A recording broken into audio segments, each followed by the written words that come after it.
Air scramble in the descending zone.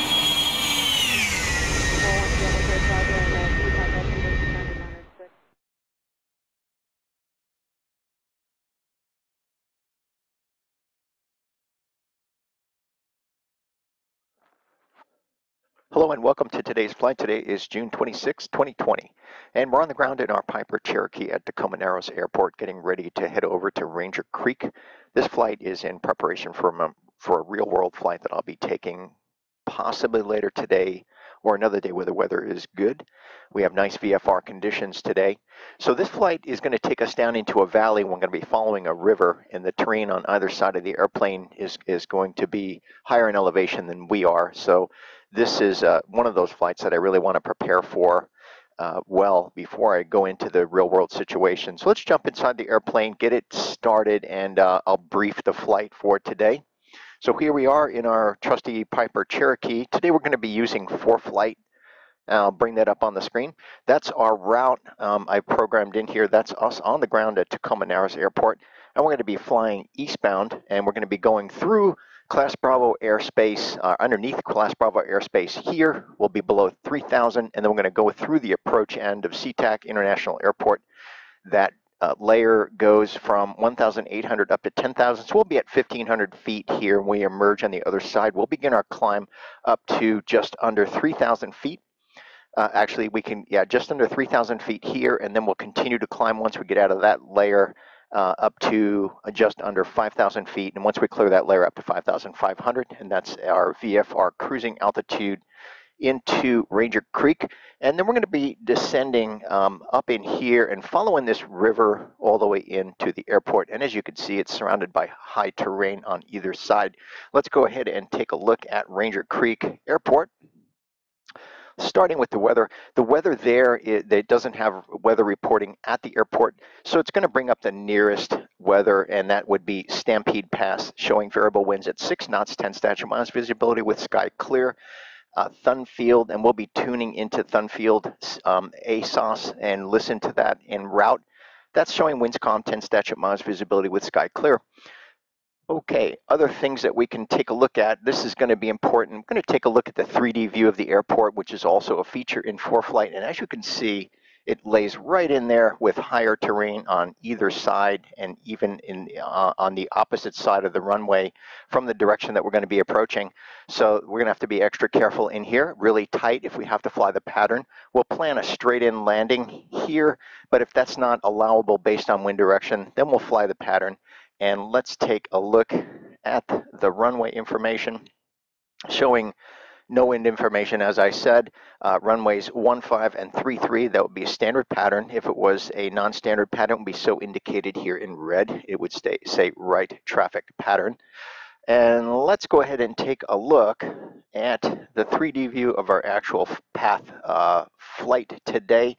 That would be us on the ground at Tacoma Narrows. I mainly want to focus on the valley as we enter into it. So let's go ahead and play this and take a look at what kind of terrain we have going in. So this is at 20 speed. This is the river down below that you can see here. And these are the waypoints that I programmed in. We're not going to necessarily follow those exactly. We're just going to follow the river and the valley into the airport. I'm going to slow this down just a little bit here. And so we're going to make a right bend here, and we want to make sure that we stay well clear of the terrain on either side. And then I don't think the airport is going to be visible until we clear this right here. Then we should be able to see the airport and begin our descent down to pattern altitude. So that is the flight for today. Let's go ahead and close this. We'll go back to map view.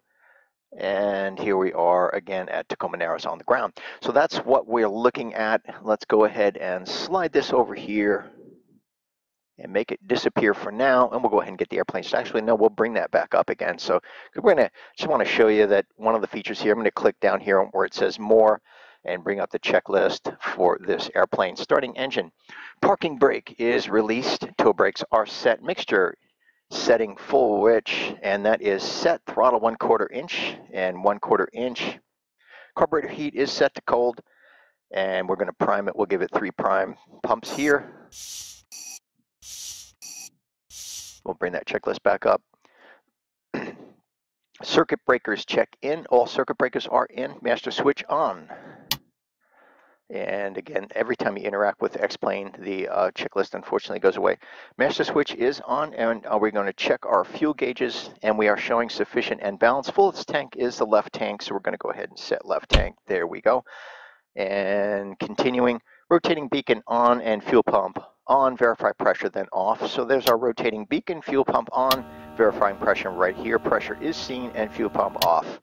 Propeller area is clear and mag set to both. All right, and starter engage. And we have a good start, setting 1,000 RPMs, bring the checklist back up again. Okay, throttle set to 1,000, time is noted, and oil pressure, fuel pressure, and oil temperature are all in the green. Oil temps coming up, we'll continue to monitor that. And now we are setting taxi. Chocks are removed, radios and avionics on, so we're turning on our avionics. And we're going to switch over to tower frequency, which is 121.8. So setting that down here, 1218 is set. And we have ATIS set right down here in our Comp 2. And then we have ATIS on standby for Thunfield. We'll listen to that when we're en route. Let's go ahead and give it a listen. Tacoma Narrows Information Victor. 1600 Zulu weather. Wind light and variable, visibility 10. Sky clear, temperature 13, dew point -9. Altimeter 3008. Arriving runway 17, departing runway 17. Advise on initial contact you have Victor. Okay, so that there is, let's go ahead and turn this off.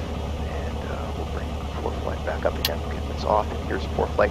So that's a scratch pad feature. If you click on more and go scratch pad, that's generally where I write my ATIS information or any clearance type information. I'm going to go back to Mac view. So Victor is current, runway 17 is in use. Sky clear, wind is variable, and we'll be taxiing over here to 17 in a moment. So, okay, let's bring our checklist back up again. And transponder on. Again, that's going to disappear. And we want to squawk VFR 1200, and that is confirmed. And it's in standby for now. Checklist back up. ELT, not going to check that right now. Headset, I normally would turn on my automatic noise reduction. ForeFlight, we're going to verify connection. So we're going to click here and devices, and there we see our X-Plane connection. If we were in the airplane, we would see Stratus ESG right there. Okay, back to checklist. ForeFlight route is set. We have it right here. For now, we're going to zoom in to Tacoma Narrows, and we're going to go ahead and bring it, zoom it right in there so to give you a chance to see the airport, all the markings, and our current location on the airfield. So there we go, back to checklist, and lights. We're going to go ahead and turn on our strobe, and continuing with the checklist. Yes, sorry, that thing goes away every time we interact. And ATIS is copied. Altimeter, we're going to set field elevation to 905 feet.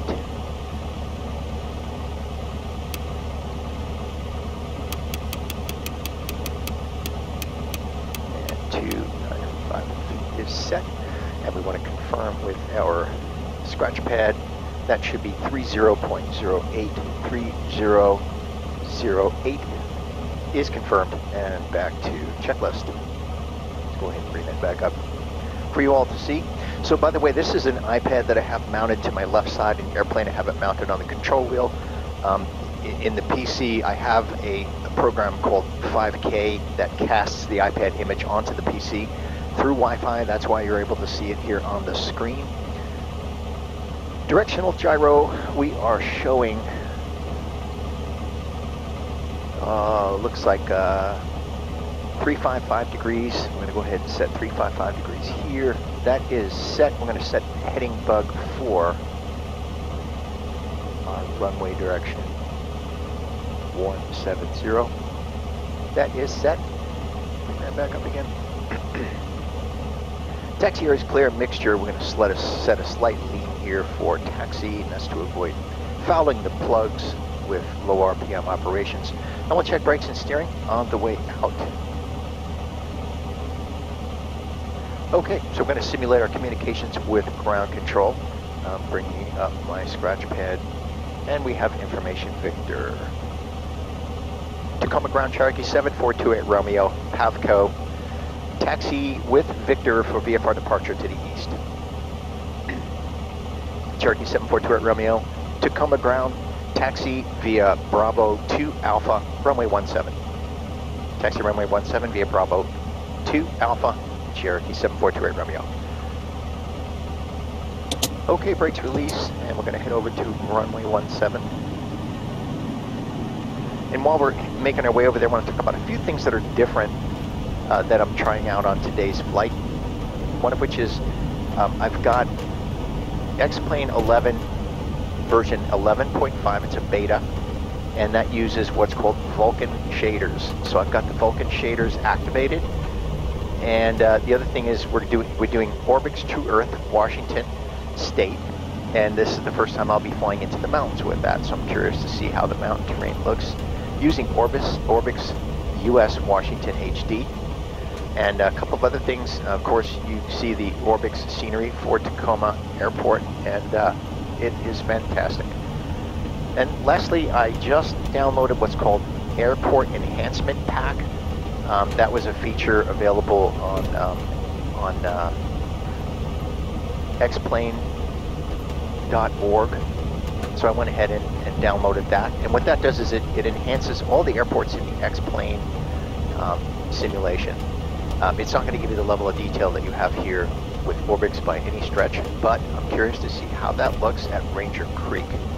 So pretty excited about all that stuff. Absolutely love the scenery, the quality of the scenery, and the accuracy of the scenery in this package. Here we are, Bravo 2. We're going to taxi over to Alpha and make our way over to 17, and then we're going to go ahead and do our run-up using the checklist, and I'm going through all these things to give you a chance to see, for those who aren't familiar with it, to see ForeFlight. I use it in the real-world airplane, as I mentioned earlier, and the more you train with it in the simulator, the better. Everything becomes second nature. I did a lot of sim flying with it before I started using it in the real-world airplane, and it was tremendous benefit. It behaves exactly the same in the simulator as it would in real-world flight. And it's going to be displaying real-world weather and updating as X-Plane normally updates.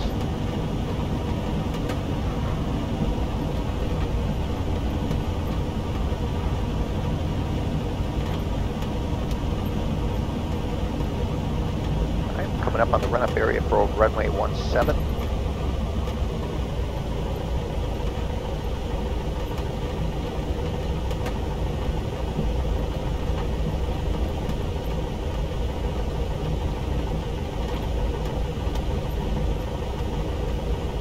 Into the ILS hold short area.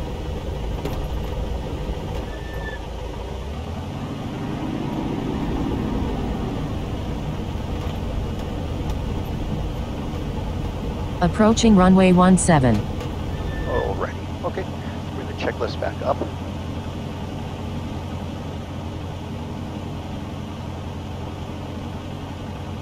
And we're going to the before takeoff. Tow brakes are set, recording equipment is on and set. We're recording on the PC screen. Normally would have a GoPro camera mounted under the wing, and most likely a POV camera mounted just above my headset. Seats and seat belts are in place. Trims, we're going to check neutral, and that is set neutral. Flight controls, checking right ailerons and left aileron, and elevator.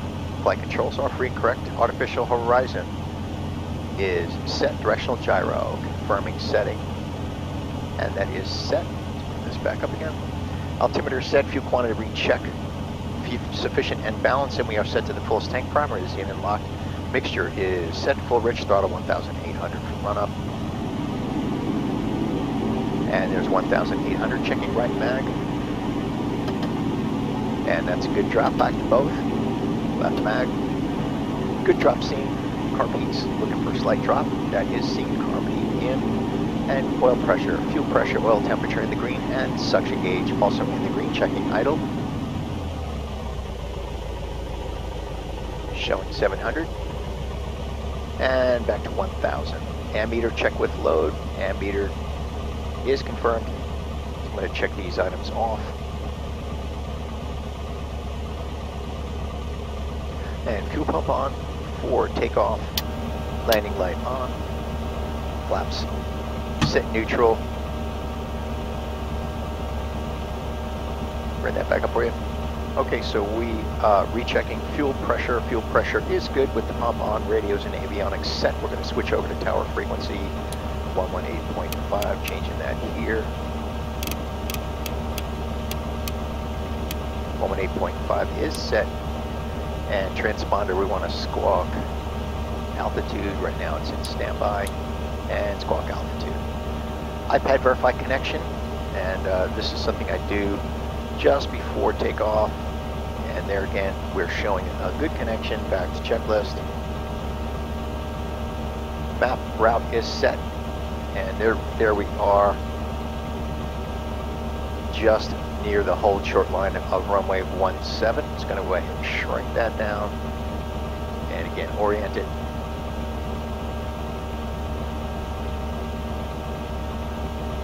Okay. Couple more checklist items. Lights are set, flaps are set for takeoff. Cabin door, we're going to latch tops and bottoms. Tops latched, bottoms latched, and window is secure.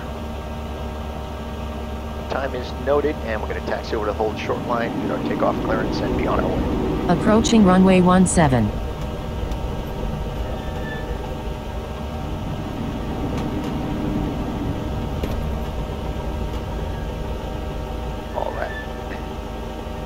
Tower Cherokee 7428 Romeo, holding short runway 17 and Alpha 1. Cherokee 7428 Romeo, Tacoma Tower, Windcom, runway 17, cleared for takeoff, east departure approved. Cleared for takeoff, runway 17, east departure, Cherokee 7428 Romeo.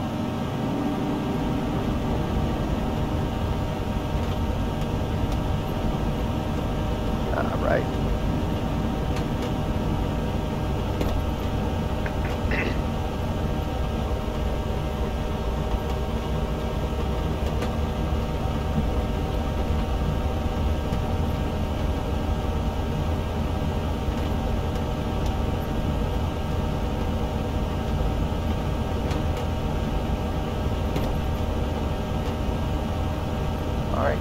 Checking the DG on the roll. That is set and full power. Engine instruments are in the green. Airspeed indicator is alive. And we have power available for takeoff. Looking from ER 75. Climb out at 85. ER 75 and off the ground.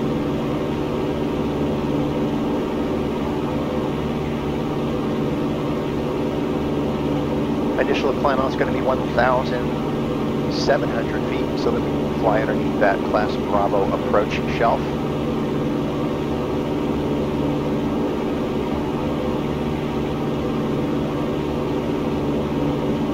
Bring up ForeFlight, you can see our path. We're going to fly runway heading to 1,000 feet and make a left turn out to the east. And there's 1,000 left turn out.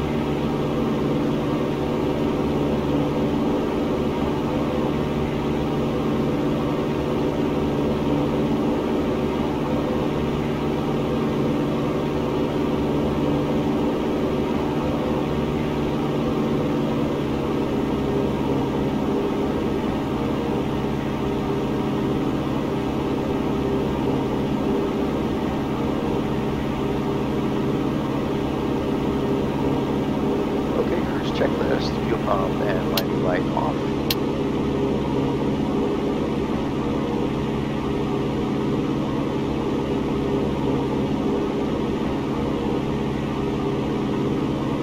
And we level off of 1,700. And there it is.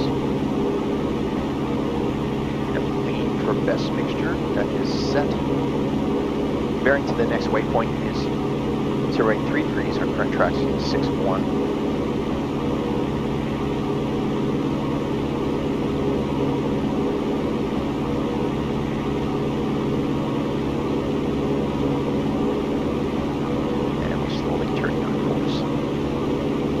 downtown Tacoma, which gives you a chance to see the True Earth scenery pack for Washington State. The level of detail that's down there, it's fantastic. Super happy with that.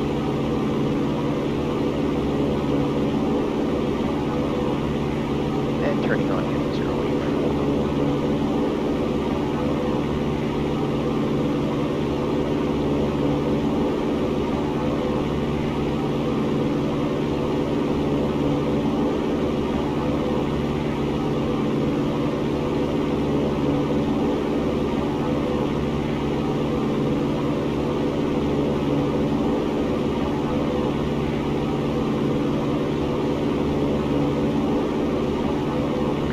That heading, and as you can see here in a few minutes, we're going to be underneath that Class Bravo shelf that runs from 1,800 up to 10,000 as indicated here.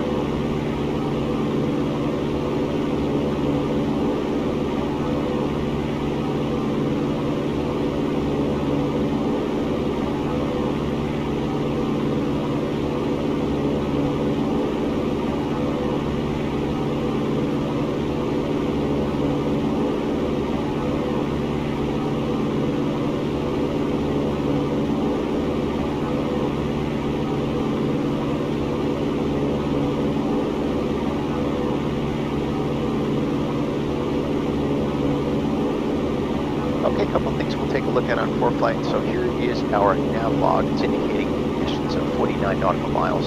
Estimated time en route is 30 minutes, and showing 6.1 gallons. We have a 2-knot tailwind. So that is current conditions. And this is the edit mode, which shows our departure and destination airports and the waypoints in between. This right here would be to reverse that once we return from Ranger Creek, which is not going to be recording that today, but you would hit that button right there and it would automatically reverse your entire course. Of course, right here you can clear it.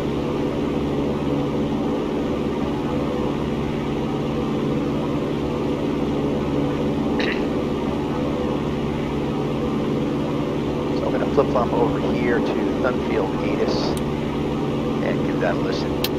Bremerton National Weather. Oops, we have the wrong one. Wind light and Let's variable. switch that. Visibility 10. Sky clear. Temperature 13. Dew point. Okay, that's Bremerton.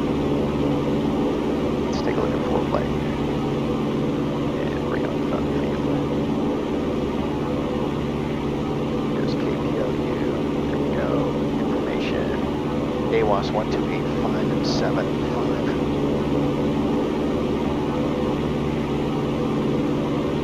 So 128575.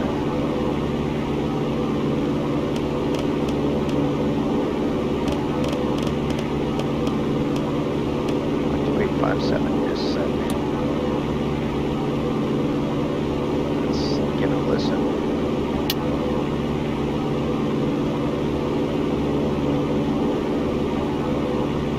And nothing heard. Okay, I'm going to recenter. And there's our current location. Just coming underneath that Class Bravo shelf right now.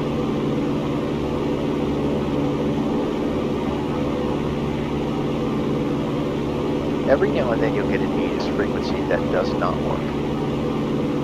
So I know it's correct, 128575 is set, and it's inactive from ComTube. Nothing heard. So alternatively, I could go over here to Thunfield, and over here, and then check the weather, zoom that in. Showing wind, 0 knots, and sky clear, 10 statute miles visibility, altimeter 3006, so I'll go ahead and set that.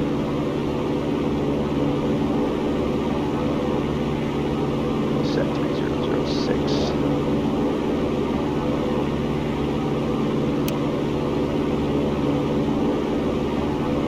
Is set.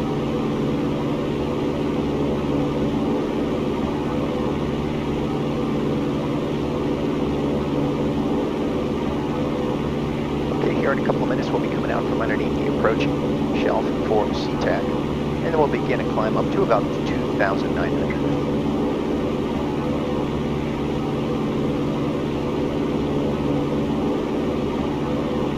See a little bit of haze. That would be right there at 2 o'clock is this mountain here, and you'll get a more clear view of that as we get closer, but right now there's a little bit of haze going on. Everything is looking good. All engine instruments are in the green. And we're showing 133 over ground as indicated right here. Distance to the next waypoint is 23 nautical miles.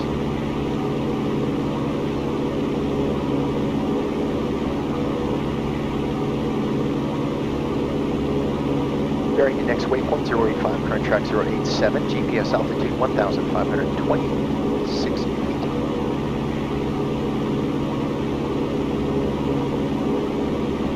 And we just came out from underneath that shelf, so we're going to go ahead and do the cruise climb at 100 up to 2,900 feet.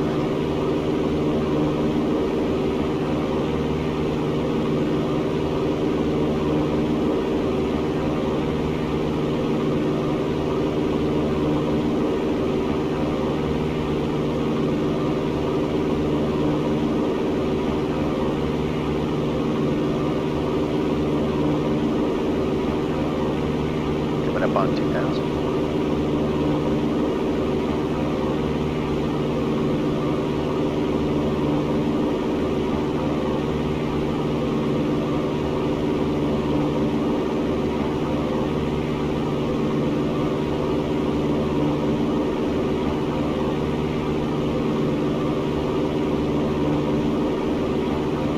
And 2,500, 500 to go.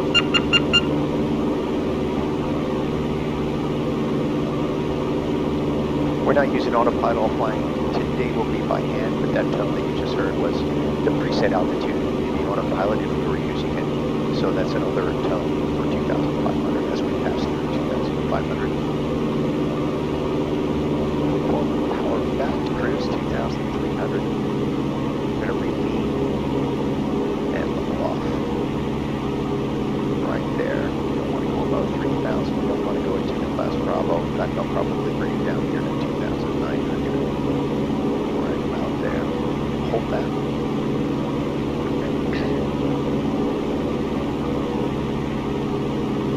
That's looking good. Come right here a little bit.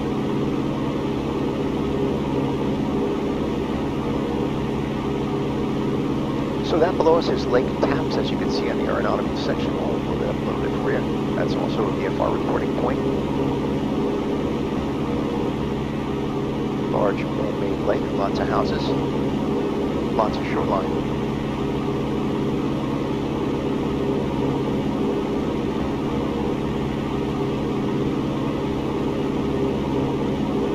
Ground speed is 124. Distance to the next waypoint is 18 nautical miles.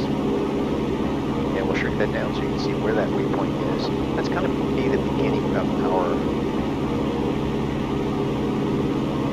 valley right there.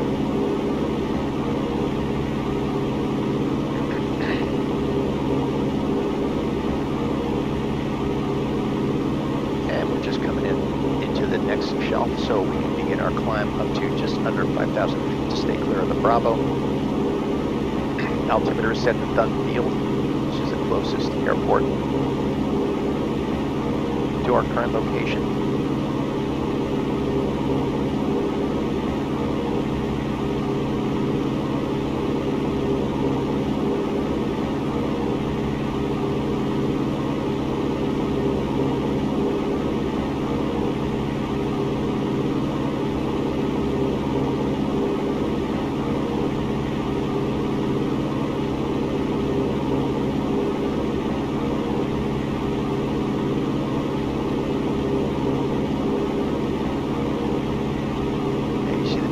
Coming into view.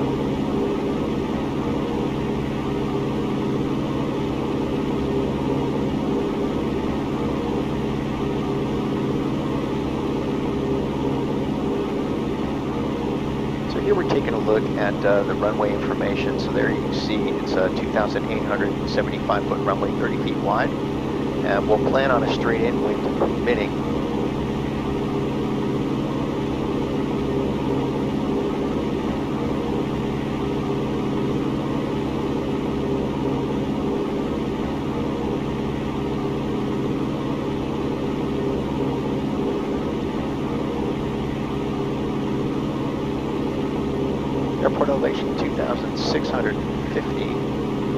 we'll be planning a 3,650 foot pattern altitude.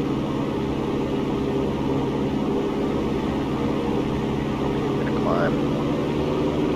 Let's climb here.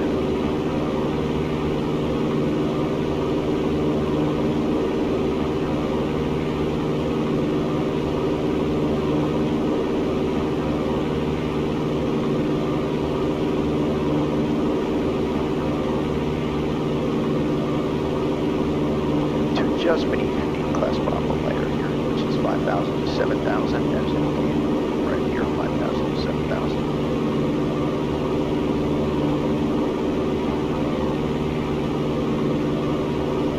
And 13 to go to the first waypoint.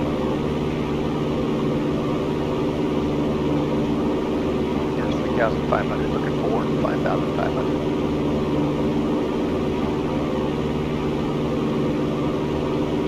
Depending how high we are, if we're still underneath this shelf, we'll level up at 4,900. But I'm thinking we'll be probably just about clear of that shelf by the time we reach 5,000. We'll see. Coming up on 4,000.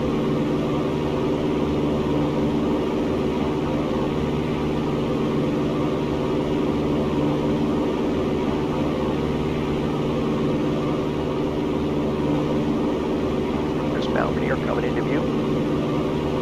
There's the town of Claw just below us. Also a VFR reporting point is indicated by the flag right here.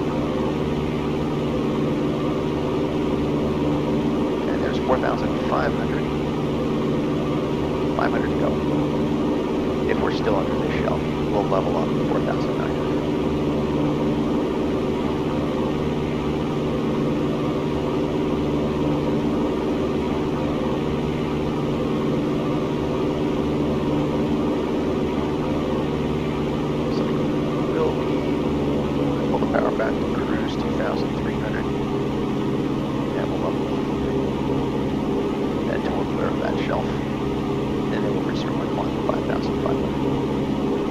And it will be outside of the SeaTac Bravo at that point.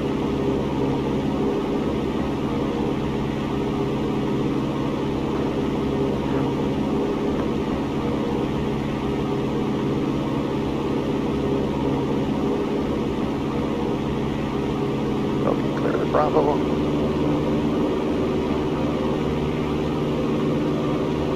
$500 to go.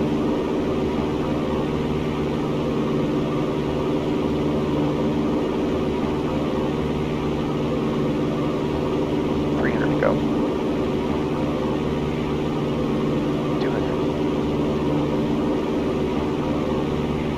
Power back to cruise.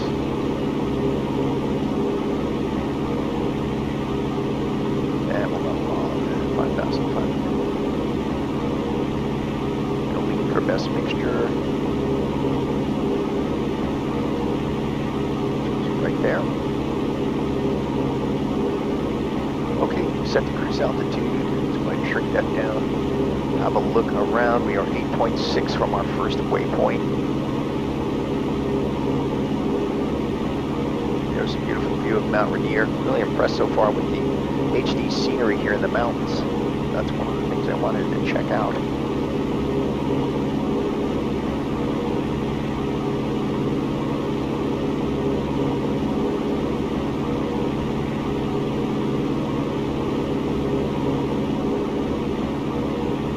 See what the weather outlook is here. So I'm going to go to weather and then we're going to click on MOS, which is model output statistics. I'm going to scroll through this all the way through to 1 p.m. A few clouds above 12,000. And then tonight it looks like rain moving in by 8 p.m. So that weather is not going to be a factor for us on today's flight.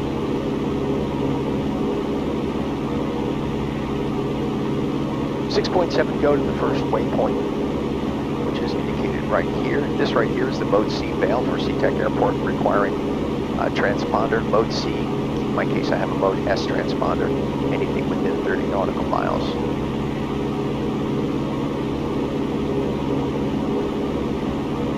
The green line that you see here is my glide distance based on the airplane's profile and my current altitude. and direction of flight, and then terrain below me. That's showing areas that I could reach at best glide speed, which is 85.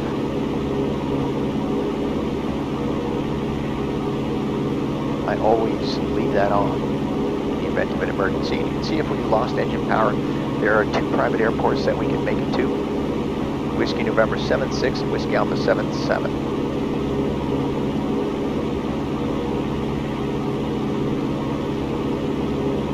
5 to go to the next waypoint.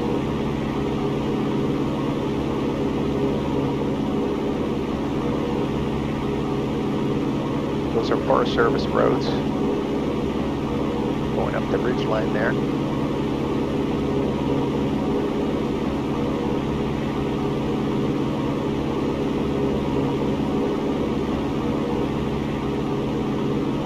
Just want to give you a look at the AHRS view. So this would be attitude heading reference system that shows all the terrain in front of us. It shows our current magnetic heading. It shows our ground speed over here on the left side, showing 128, and it shows our current altitude 5530 GPS altitude. It's also indicated down here. This is also replicates the function of your attitude indicator. In the event that you had a vacuum failure, you would turn on AHRS. Anything highlighted in yellow up here means you're going to be close to that terrain by the time you reach it. Anything in red means you would collide with that terrain. You can make it full screen this way if you wanted to, and you can make that go away as well. And the other thing I wanted to point out, so now we have 2.7 to our next waypoint. The other thing I wanted to point out is if you go up here to flight plan, and then you click on profile, which is located over here, it also gives you the terrain ahead of you. If you maintain your current altitude and heading, it shows you when and where you would collide with that terrain right here at close to 30 nautical miles. That's a great feature when flying in the mountains. Pretty close to that first waypoint now. We're at 1.9. We're primarily just going to follow this valley.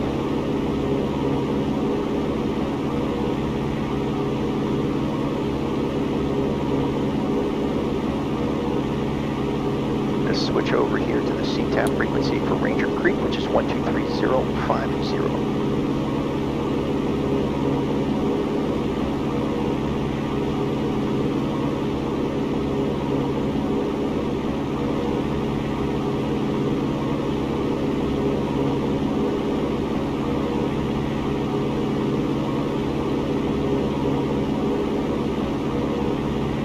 So now the next leg in our sequence here will highlight in magenta as soon as we cross that waypoint.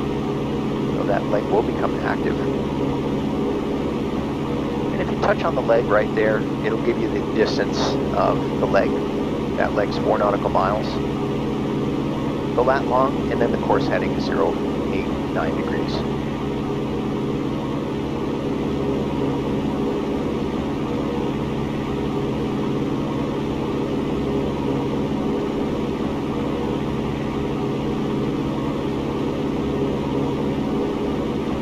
Current distance here is indicated by these distance rings. This is a 5 nautical mile ring. This is a 10 nautical mile ring.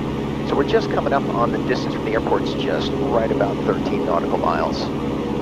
Distance to the next waypoint, 2.6. That would be right here.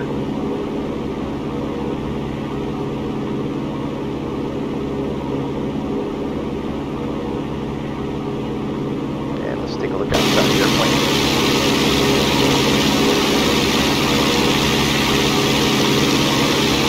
Some of that beautiful memory. And there's the river down below.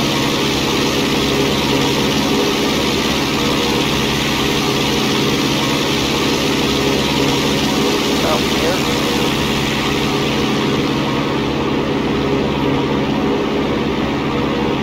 Great detail. Super happy with that.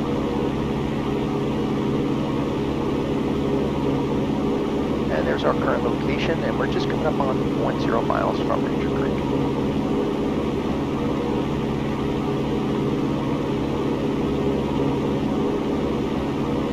Ranger Creek traffic, Cherokee 7428 Romeo is 10 to the north. Planning runway 15, full stop Ranger Creek.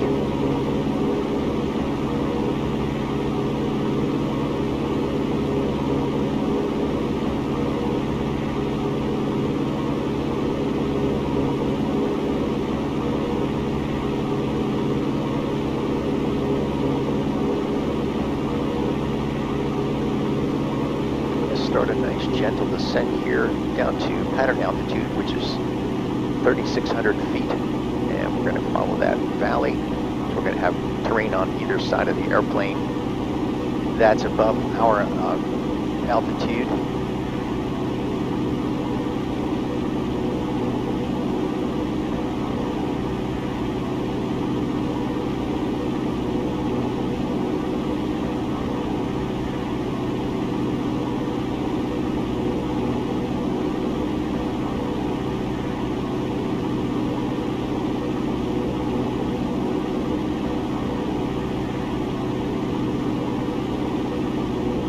Again, we're planning straight in for runway 15 right here.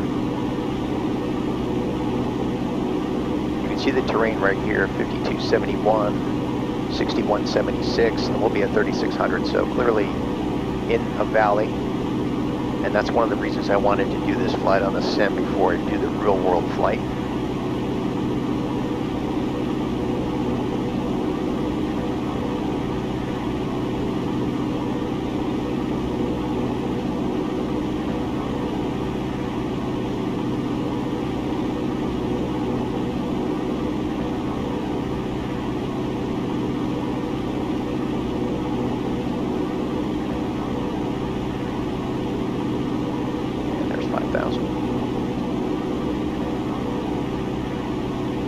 Just a nice gentle cruise descent.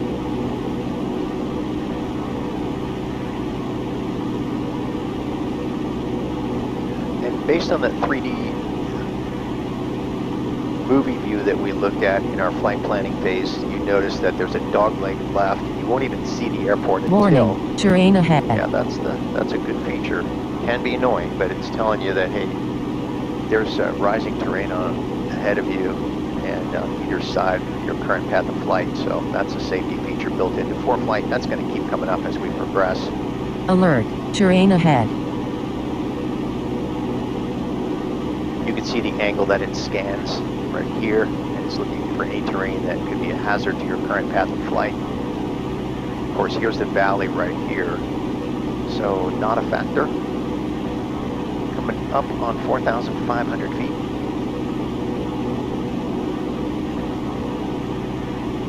Go away for now. Ranger Creek traffic, Cherokee 7428 Romeo is 5 to the north. Inbound planning straight in runway 15, Ranger Creek. Alert, terrain ahead.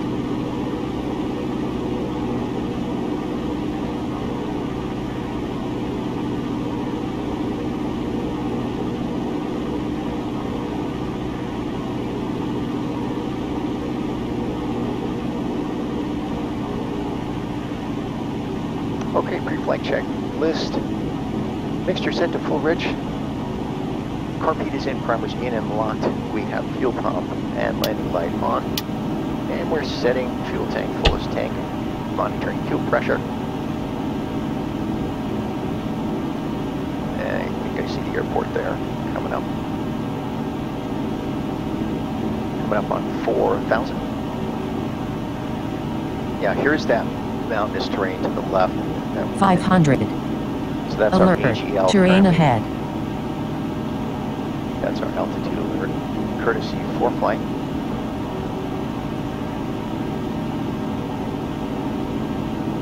Out of 4,900. Alert, terrain ahead. That same alert's going to come up on the real world flight, so there's nothing you can do about it. It can be annoying.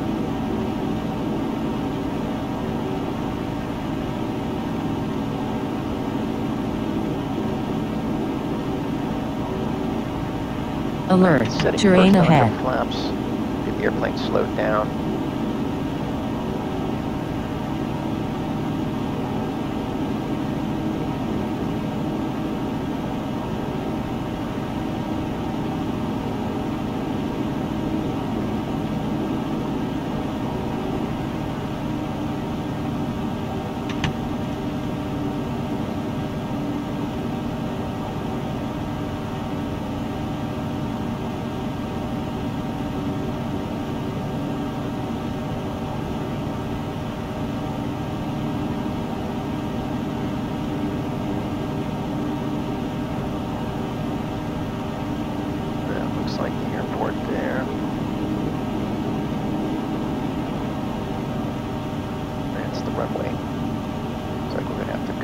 over those trees.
And we'll stop the airplane here at the end of the runway.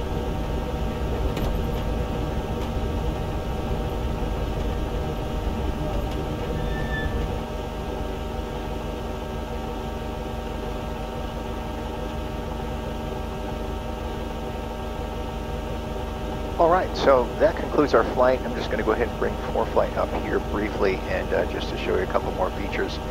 So now that we have recorded the flight, we can always go back here to what's called track logs. If you see right there, track logs. And we can review the flight in 3D mode, just like we did in a pre-flight planning. We can actually review the post-flight. So this is our actual flight that we just took.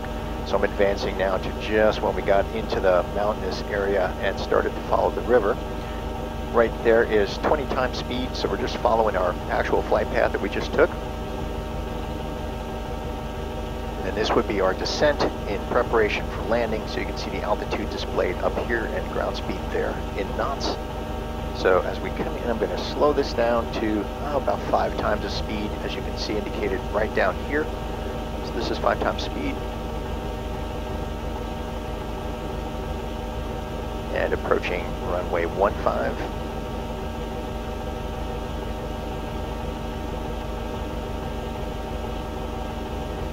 And then there's our touchdown. So this also can give you a lot of other information. Like right here is our entire flight path, and as you review it, you can see what your altitude was on that flight path. This is going underneath the Class Bravo shelf. Then we came to the next shelf, climbed, and then leveled off there, and then out of the last shelf, and then we set our cruise altitude 5,500, and then began here our descent for landing. So just a few features in ForeFlight that are extraordinarily helpful. These here are called extended runway center lines. Those are very helpful as you approach an airport, particularly an unfamiliar one. So those are just a few things scratching the surface really on ForeFlight, just to show you what the capabilities are in case any of you are wondering what this is and how I'm using it in my simulation flight. Thanks for joining me today, and hope to see you again soon.